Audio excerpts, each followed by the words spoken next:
말미암았도마 주께서 내 죄악을 벌하시며 내 허물을 드러내시리로다. 아멘.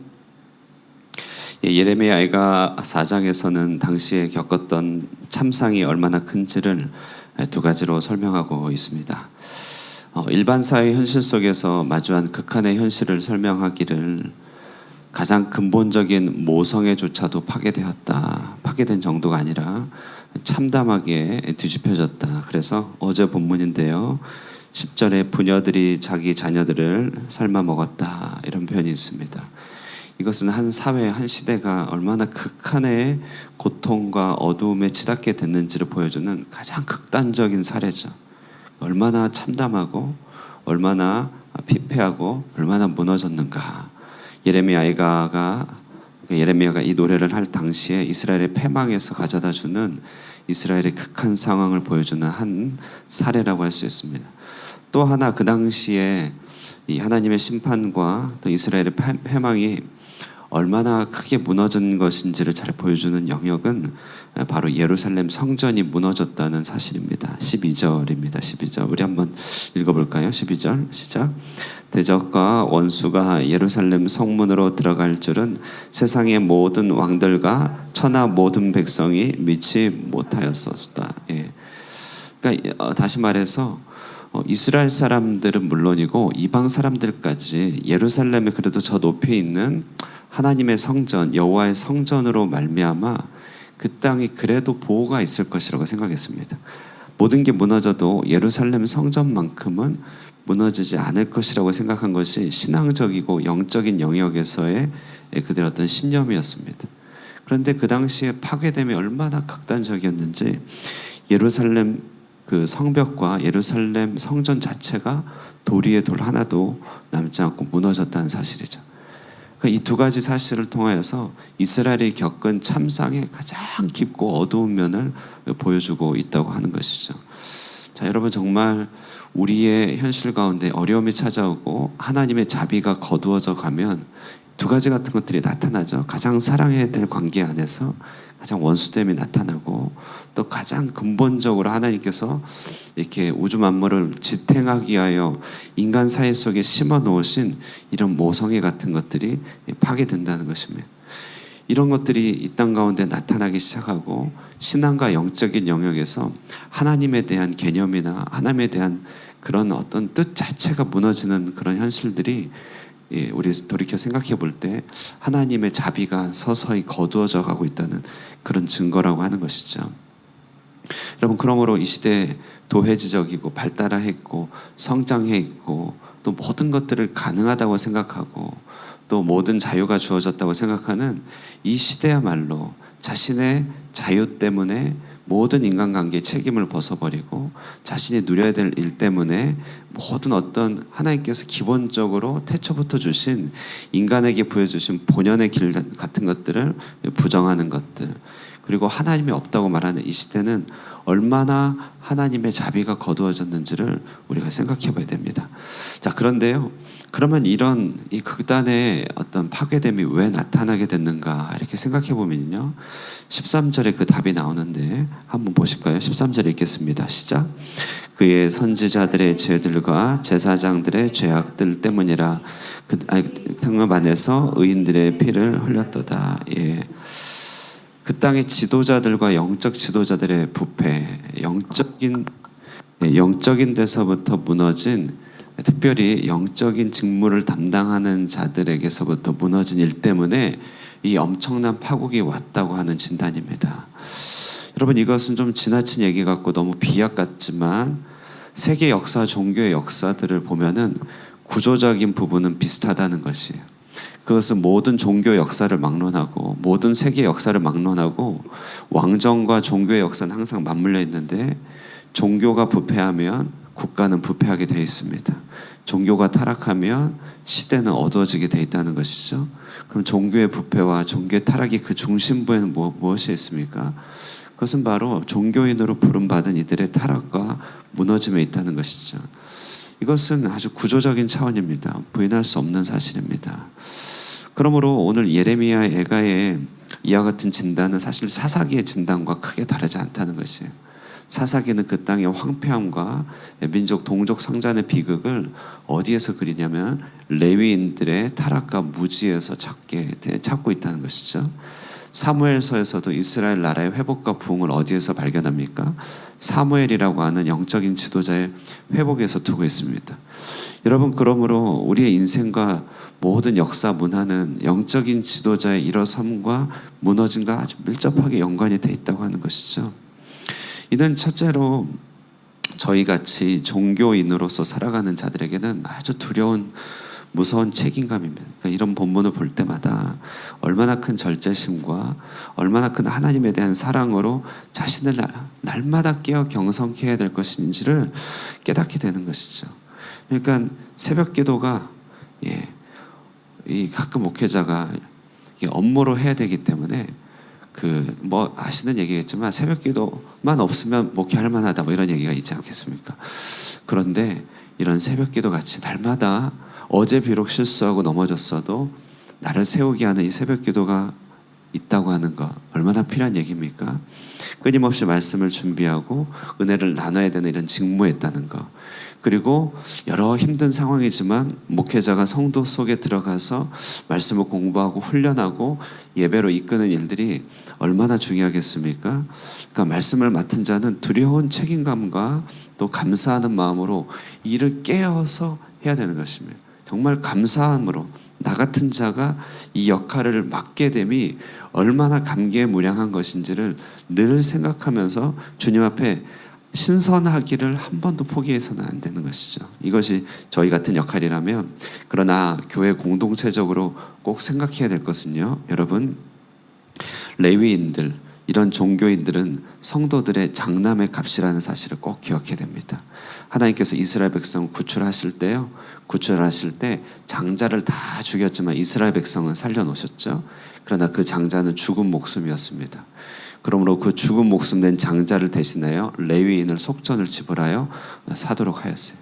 이후로부터 레위인들은 이스라엘의 장자였습니다. 그러므로 그들과 이스라엘 사람들은 객관적 존재가 아니에요. 그들은 내 장자의 값이고 저들의 흥망성쇠는 우리 가족의 흥망성쇠와 연결되어 있다고 생각한 것입니다. 그래서 레위인들과 이스라엘 백성도 영적으로 긴밀하게 연결되어 있는 것이죠. 그래서 이 종교인들을 위하여 또 영적인 지도자들을 위하여 마치 내 장자와 같이 그 장자의 운명과 장자를 위하여 기도하는 것 같이 기도하고 섬겨줘야 되는 것이죠. 이것이 함께 갈 때 종교는 함께 가는 것이고, 그리고 부패하지 않는 것이고, 또 소중하고 고귀한 관계들이 유지됨으로써 우리 교회들이 살아나는 것입니다.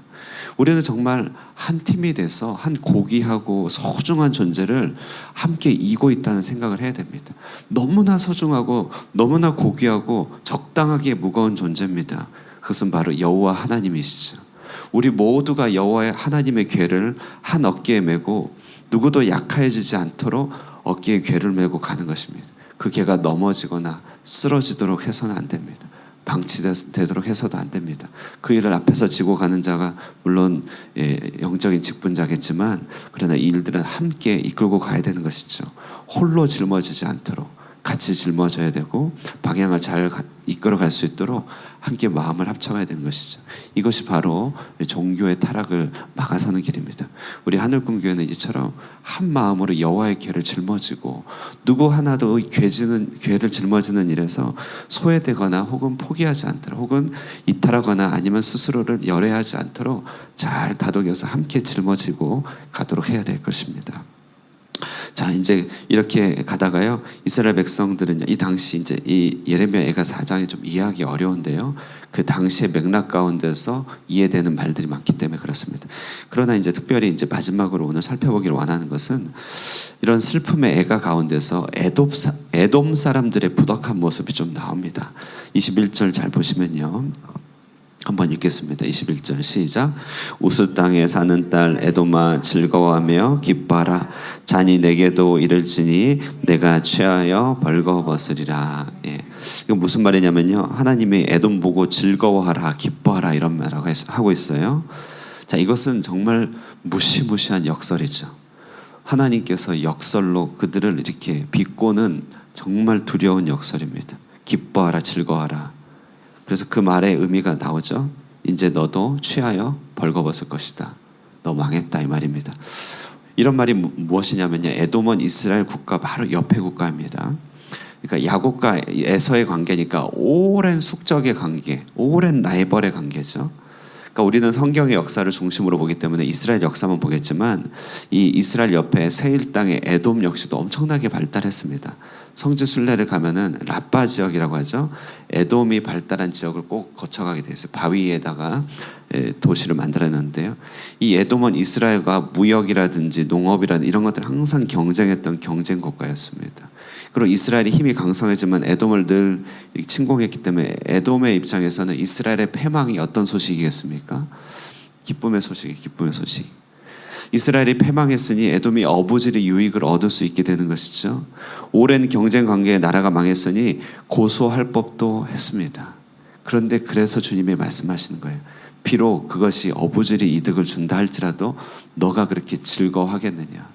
너가 그렇게 기뻐하겠느냐? 옆에 이웃 나라의 패망을 그렇게 즐거워하는 너의 그 마음 가운데 복이 임하겠느냐는 것이죠. 여러분 그렇습니다. 이런 순간이야말로 하나님이 지켜보는 순간 아닙니까? 우리는요, 이웃관계, 일본이나 중국 관계에 있어서 정말 이 중간에 낀 나라로서 여러 가지 감정이 들 수 있습니다. 여러분 그 여러 가지 감정이 들고 또 국가의 유익을 위하여 여러 투쟁적인 마음도 필요합니다. 그런데 그들의 패망이나 어려움이나 특별히 지진 나거나 자연재해가 임하거나 큰 고통을 당할 때 우리의 마음이요, 잘됐다, 고소하다 이런 말이 조금이라도 나와서는 결단코 안 되는 것이죠. 정말 그들의 아픔과 고통을 바라볼 때 우리도 같은 마음으로 정말 우리 마음을 지켜야 돼요. 우리 마음 한켠에서는 어부지리 이득을 혹 생각할지 모른다 할지라도 마음을 지켜서 한 영혼 한 영혼이 당하는 고통에 대해서 가슴 아프고 애통해야 된다는 것이죠. 이것은 여러분 우리 주변에 있는 교회들에게 대해서도 똑같습니다. 우리 주변에 있는 교회들이 성장하고 발전하고 잘 될 때마다 박수를 쳐주고 조금 힘든 일, 아픈 일을 겪을 때마다 마치 우리 교회가 겪은 듯이 함께 아파하고 함께 고통하고 도울 길을 찾아가야 되는 것이죠. 이것이 바로 주께서 원하시는 덕스러운 마음입니다. 우리 옆에 사람, 이웃 사람, 특별히 내 미워하는 사람들이 힘들어할 때 하나님께서 지켜보는 순간입니다. 정말 하나님께서 지켜보십니다. 옛말에도 미운 놈 떡 하나 더 준다고, 미운 놈 떡 하나 더 준다고. 우리 마음에 혹여라도 이런 어떤 고소한 이런 부덕한 마음이 들 때마다 오늘 말씀을 기억하면서 우리는 더더욱더 기도하고 도리어 준비된 떡을 더 줄 수 있는 그런 덕스러운 저와 여러분이 되시기를 주님의 이름으로 축원드립니다. 오늘 두 가지 함께 적용점 살펴봤습니다. 영적인 지도자들 중요하죠.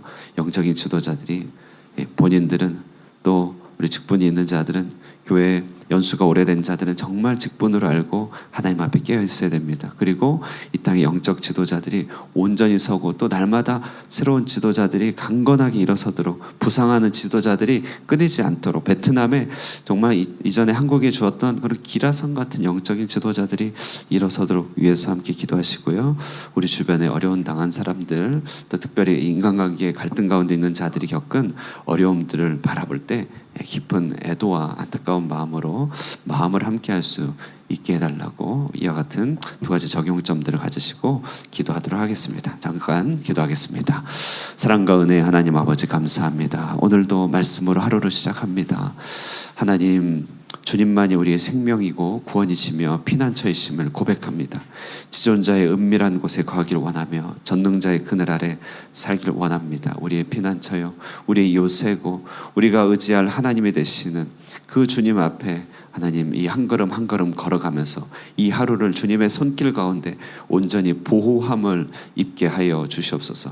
그러므로 새 사냥꾼의 올무에서와 심한 전염병에서 건지시는 주님의 돌보심 가운데 하루를 거하게 하여 주시고 밤에 찾아드는 화살도 낮에 찾아오는 하나님 여러 가지 어려운 일들도 주님의 손길 가운데서 온전히 지킴받으며 하나님 주의 사랑 안에서 이 하루를 잘 보낼 수 있도록 주님께서 도우시고 함께하여 주시길 바랍니다. 오늘 주신 말씀 묵상하면서 우리의 마음을 늘 다스리게 하여 주시고, 특별히 이 땅의 영적인 지도자들이 늘 잘 세워지고 강건하며 깨어 기도하는 영적인 지도자들로 일어설 수 있도록 주님께서 도우시며, 특별히 우리 이웃들을 향하여 우는 자들과 함께 울고 웃는 자들과 함께 웃어 마음을 같이 하는 덕스러운 사람으로 우리가 빚어져 갈 수 있도록 축복하여 주시옵소서. 이 아침의 기도 가운데 성령 안에서 주님과 충만한 교제 누리게 하여 주시고, 또 주님 안에서 큰 위로 또 큰 능력 공급받게 하여 주시기를 바라고, 살아계신 예수님의 이름으로 기도드리옵나이다.